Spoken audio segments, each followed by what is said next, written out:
Here are three words, three different words. Each one spelled differently. But are they pronounced differently? And are they pronounced with the same differences everywhere? Well, listen. Mary, Mary, Mary. Mary, Mary, Mary. Mary, Mary, Mary. Mary, Mary, Mary. Mary, Mary, Mary. And I would say Mary, Mary, Mary. 6 people, and none of us says these 3 words in exactly the same way. In just a moment, we're going to answer the question, who's right and who's wrong?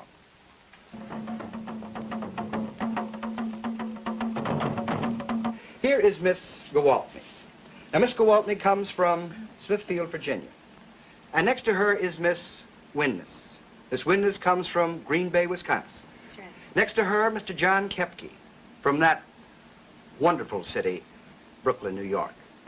Next to him, Miss Buchan from North Andover, Massachusetts. And next to her, Miss Blair from Dallas, Texas. Take a look now at those first 3 words that they said for us. I'm going to ask them each one now to say them again.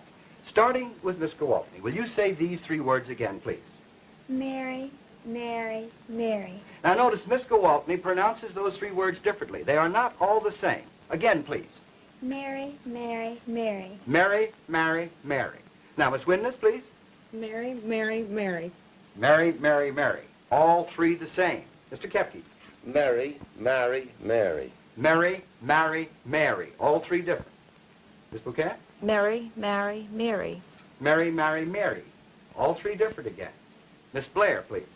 Mary, Mary, Mary. Mary, Mary, Mary. All the same again. And again, I say Mary, Mary, Mary. All 3 differently. Now, what does this mean? Here's what it means. We have learned to spell these 3 words in regular ways. And if we don't spell our language correctly, we are called illiterate. In other words, the written language has become very uniform in terms of what we call spelling. But people who talk are not uniform in the same way.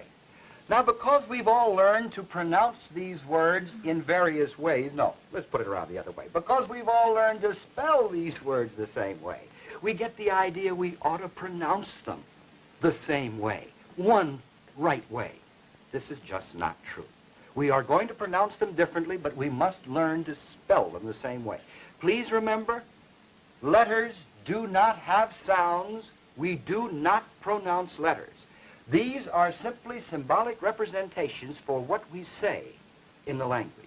And how our differences pattern is what we're going to show you on this program. Now, how can we tie up these differences, which we've already noticed, with what we call dialect areas? Well, I'm going to show you. The first thing I'm going to do, again, is to start with Miss Gwaltney. And I'm going to ask her if she will... No, I don't think I'll do it that way. The first thing I'm going to do is to tell you this. I'm going to tell you this. If you pronounce these 3 words, Mary, Mary, Mary, differently, you will have learned your English east of the Allegheny Mountains.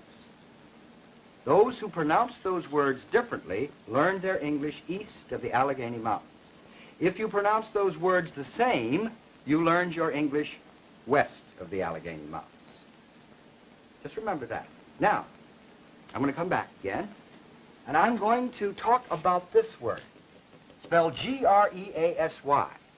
Now, I am going to make 2 predictions. I am going to predict what Miss Gwaltney is going to say here and what Miss Windness is going to say here, because we know where they're from. Remember, Miss Gwaltney comes from Smithfield, Virginia, Miss Windness from Green Bay, Wisconsin. Now, our problem is this, and Miss Windness, and neither Miss Windness nor Miss Gwaltney can see this card that I have here. What I'm going to do is this. I am going to predict that Miss Gwaltney is going to pronounce, that is going to say a sound that is represented there by that letter. This is what she is going to say. She is going to pronounce that sound in that word. Miss Gwaltney, will you say this for me? It's greasy. It's greasy. It's greasy with that particular sound. Now, Miss Windness, will you pronounce it for me? Miss Windness now is going to say, the other one. She is going to say this. Miss Witness? It's greasy. It's greasy with this sound. All right. In other words, we have established something here by saying, in effect, if you learned your English north of a certain line, you are going to say greasy for this word. If south of a certain line, greasy. Now let's see where that line runs. Actually, the line runs right along here, the parallel 40 degrees, right across here.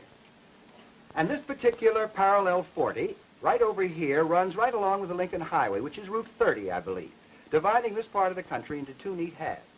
In other words, we have now a dividing line down the Allegheny Mountains for east and west, and another for north and south. In other words, we begin to get a pattern which emerges in terms of our areas.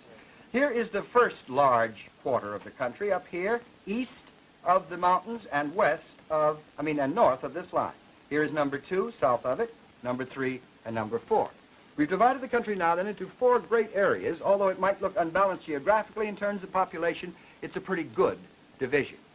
Now let's see if this particular greasy line does work as we predict. I am now going to come back to Mr. Kepke. I'm going to skip him and go to Miss Buchanan and ask her what she says for this. And you'll see why I'm skipping Mr. Kepke in just a minute. Greasy. Miss Buchanan? Greasy. North again. Miss Blair? Greasy. Greasy. Again, from Dallas, Texas, Miss Blair gives us a Z sound. So far, everything is fine. Now I'm going to come back to Mr. Kepke. Remember, Mr. Kepke's from Brooklyn, and ask him what he says. I say greasy. Now, Mr. Kepke says greasy. Now, is our prediction wrong? Are our observations wrong? No. Because in the area around Manhattan, people past a certain age, what I mean by this is people in a certain generation, are going to say greasy and not greasy. Mr. Kepke happens to be in that particular generation bracket that says greasy rather than greasy. The school kids at the present time will say very definitely greasy now, but in his generation it was greasy. These kinds of, if you will, observations of correlation we can make, and we find we can get so we can predict pretty well what kinds of things we can expect in terms of what parts of the country. Now let me go on for just a second. Let me do it this way. I want to tell you that there's another way of doing dialects than just by vowels, which is what we were working on except for this one consonant. Most of the things we're going to be doing here is by vowels. But there is another way that we talk about dialects, and that is what vocabulary items are used. Now, as a matter of fact, most of the dialect work that has been done to date has been done on vocabulary, on words. You know, you've all had the experience of hearing something that's very familiar to you called something quite different in another part of the country. I remember that when I first went to Boston, I was very surprised to hear what I call soda pop. I wonder if Miss Buchanan has a different kind of way of calling soda pop than I had, and if it's the one that I remembered. Miss Buchanan, what do you call it? We call it tonic. They call it tonic. Now, that was something that my mother used to give me in the springtime. But you see, tonic is a perfectly ordinary word for soda pop in the area around Boston. Therefore, we don't get too surprised about this kind of thing. That is, that different words are going to be used. In fact, I'm going to ask the panel now for a few other ones. I'm going to start now with Miss Gwaltney and ask her. 1 minute, just a second. You know what I'm going to ask you, not soda pop. I want you all to know that I have not talked to these good people before the program, so I'm going to be maybe as surprised at some of the things that come out as you will. Miss Gwaltney, when you're referring to more than one person in a group, how do you refer to? Y'all. Yeah, y'all. Y'all. Yeah. How y'all, like that. Miss Witness, would you use that particular way of referring to people? No. What do you say? You. You, just like that. You. Mr. Kepke? You. You. Miss Buchanan? You. You. Miss Blair? Y'all. Y'all. In other words, there seems to be, obviously, which I think doesn't surprise anybody, a northern and southern division here in terms of whether you use y'all or not. I'm also a y'all speaker. I'm also a greasy speaker. You see, so again, these particular kinds of things are patterning out. Now, I'm going to ask some other questions. Again, I want to start with Miss Gwaltney and ask her whether she has, what do you call the little animal that's out in the woods that's black and has a white stripe down its back and a sort of bushy tail and at times emits a very unpleasant odor? Skunk. You say skunk. Skunk. Now, may I go to Miss Blair and ask her what she says for that? I say skunk. You say skunk, too. And how about the rest of our panel, starting with Miss Witness? Skunk. Skunk. Skunk. Do any of the panel say polecat? I see heads shaking. Nobody says polecat? That's very interesting because I'm a polecat speaker myself, though of course I've heard people say skunk. Well, let's ask a few more. How about Miss Gowaltney again? Miss Gowaltney again from Smithfield, Virginia. You have eaten cornbread all your life, haven't you? No, not really. You've heard the term. Oh, yes. Do you make a distinction between cornbread and ordinary kind of bread? You rolls and... No, not rolls, just plain ordinary bread. What do you call ordinary bread? Just plain bread? Just bread. Just bread. So do I. Have you ever heard people that say light bread? I might have heard it, but... I might have too, but I don't use it very much either. No.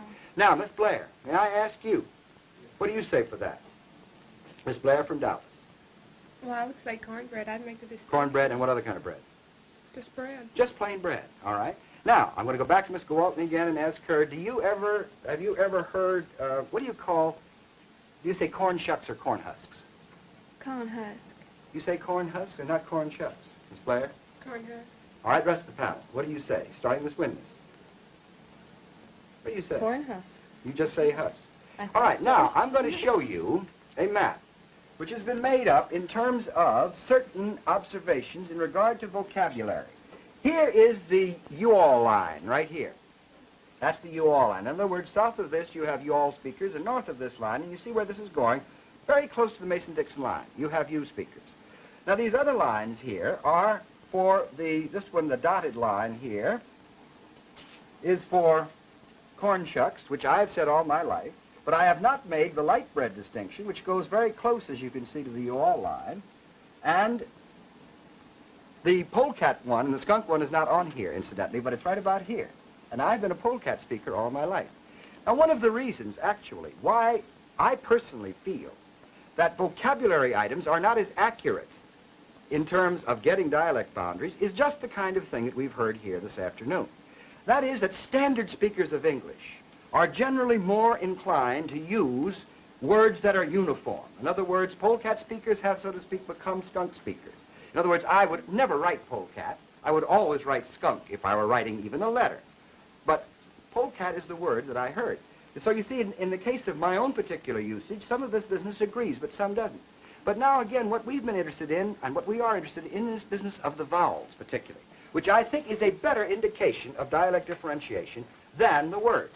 So let's return now to our vowels and see if we can have a few more here.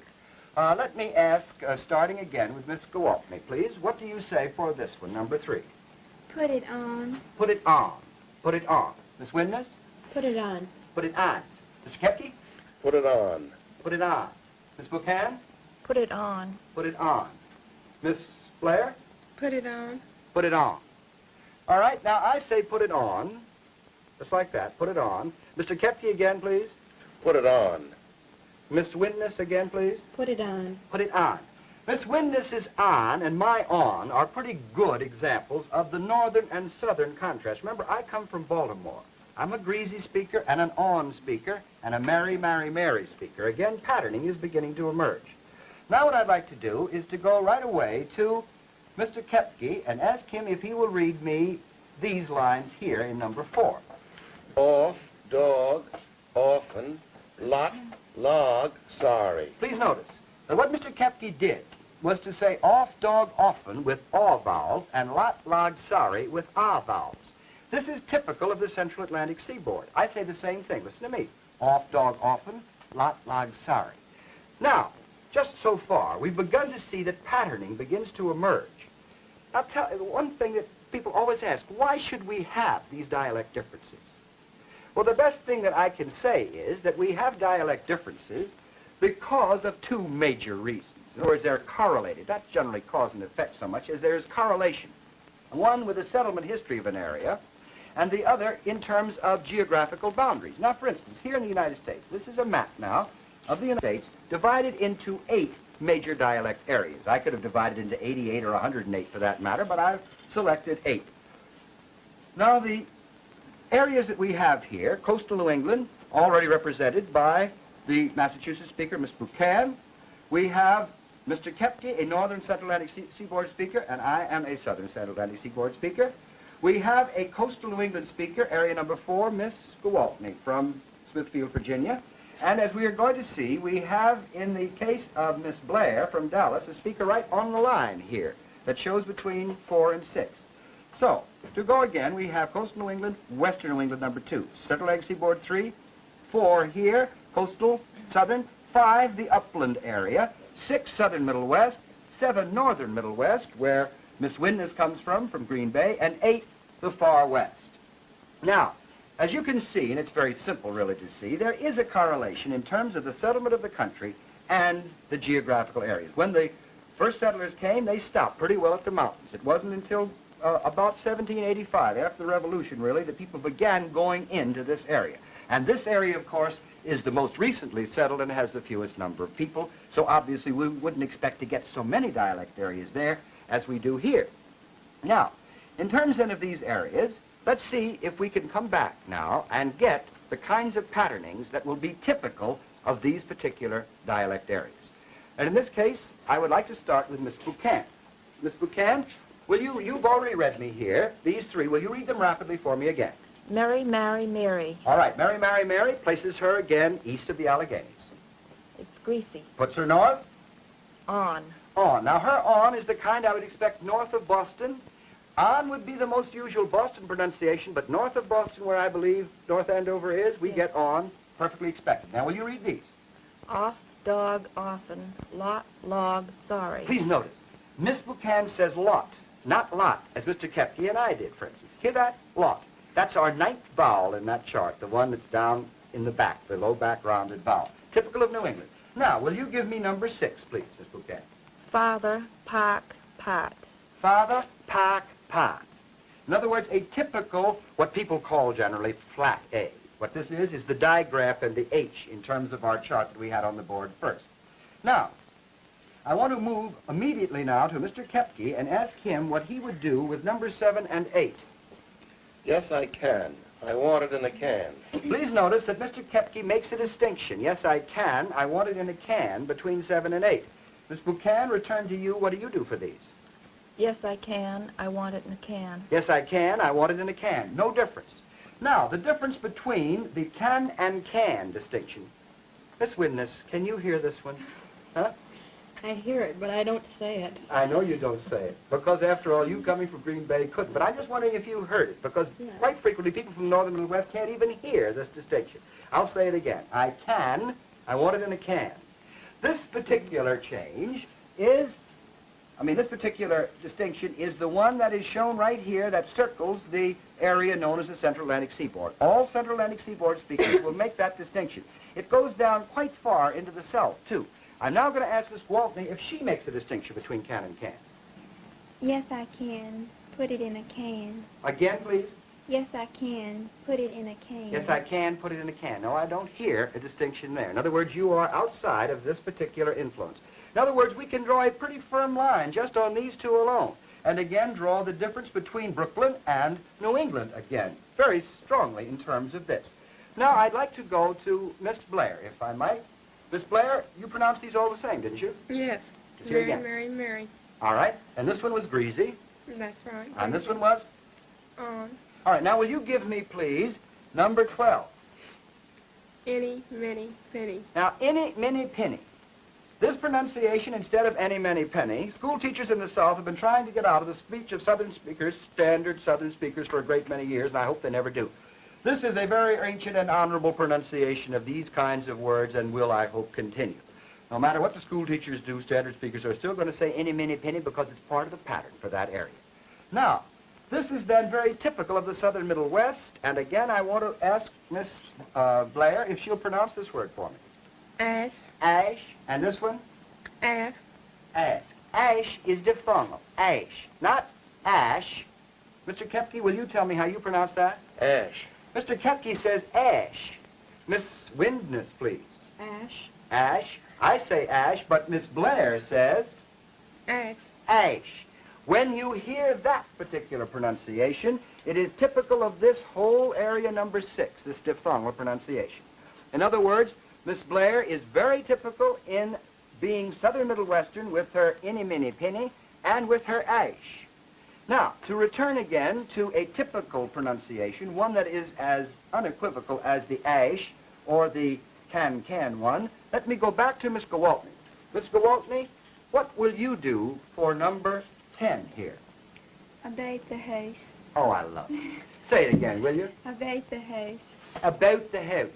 Please notice, she is not saying about the house. People say, oh, those people from around Norfolk and so on, they all say about the house, and so do the Canadians. They all say about the house. They don't. I'll ask her to say it again. Miss Gwaltney, please. About the house. About the house. This is, in terms of the chart we had on the board first, an EW, complex nucleus, instead of an AW1. I say about the house now, but I used to say about the house. But Miss Gwaltney says about the house. This is very typical of the tidewater area of the coastal area of Virginia. Now, let me return now, please, to Miss Windness and get the typical kind of pronunciation we hear for northern Middle West. Remember, Miss Windness comes from South Bay, Wisconsin, for number 4. Off, dog, often, lot, log, sorry. Will you read me number 5 right away, too? Wash, water, ash, ask. This word is? Water. Water. Mr. Kepke, what is this word in your pronunciation? Water. Water. Please notice, the eastern speaker says water, but the western speaker says? Water. Water. Now, Miss Blair, what do you say for this? Water. She says water. But Miss Gwaltney, what do you say? Water. She says water. In other words, our eastern speaker and our southern speaker right on the transition line between southern coastal and Dallas both say water. But our northern middle western speaker gives us a good water, and our central Atlantic seaboard speaker gives us water. And I say water, exactly. Again, you would expect my pattern to be like central Atlantic seaboard, but it's southern. I say greasy instead of greasy. All right? Miss Windness, again. Will you give me these words? Father, park, part. Please notice the amount of the R that we hear here. Father, park, part. Say it again, please. Father, park, part. Father, park, part. A good, stout retraction of the tongue, sort of curled back when you say park and part. Now, may I return now to Miss Buchan and ask her again to say these words? Father, park, part. Father, park, part, where we hear no retraction. Mr. Kepke, please. Father, and then I have 2 pronunciations for park and part, either that way or park, part. I like both of them, Mr. Kepke, because they illustrate what I'm after in this case, namely, very little, if any, R coloring, you see. In other words, our eastern speakers obviously have a good deal of R, practically no R, our New England and Brooklyn speaker, in contrast to our northern middle western speaker. Now, again, Miss Blair, will you give me these? Father, park, part. Again? Father, park, part. Father, park, part. In other words, you've got about a half retraction. In other words, your R is about half pronounced in contrast to Miss Buchan and Mr. Kepke's, and certainly only half pronounced in contrast to Miss Windness, right? That's right. Okay. In other words, then, Miss Blair, again, seeing on our map, is in a transitional area. That is, she has many coastal southern similarities, pronunciations, but she also has several of the kinds of things, including this ash that we noticed was here in the southern part of the Middle West. Now, for just a moment, I'm going to run down my speech and see whether or not this patterning makes sense as far as I'm concerned. Marry, marry, marry. All 3 said differently, east of the mountains. It's greasy, south of the parallel 40. Put it on. Again, goes as a southern pronunciation with greasy. Off, dog, often, lot, log, sorry. In other words, the same kind of rounding and unrounding that you noticed in Mr. Kepke, the northern Central Atlantic seaboard speaker. Wash, water. I'm a water speaker, not a water speaker. Ash, ask. The same kind of distinction in ash, ask as I have down here in can and can. Exactly what we would expect there. And that these, being a Central Atlantic seaboard speaker, these would be in contrast. Father, park, park, not very much R. Over here, about the house was my original pronunciation, and I'll say about the house, but I used to say about the house. And again, this one, any, many, penny, not any, many, penny, because I'm a coastal speaker. What we have shown then, and what these good people have been so kind as to help us demonstrate is this. Standard speakers of American English and standard speakers of English anywhere are going to have a different selection of the inventory, the possible vowel sounds, which will appear in the same word. Again, the same word in quotation marks, words spelled the same way. Do not think because the spelling is different that the words must be pronounced differently. As we've seen, the spelling is the only thing that we have actually standardized. That's part of the written language. Now, this particular business, then, this whole matter of dialect difference, all standard speakers are right. What we're going to do next week is to actually study patterning from another angle, the patterning of the words, and how those words fit into grammar. Grammar next week. The patterning of words. Be with us then, won't you?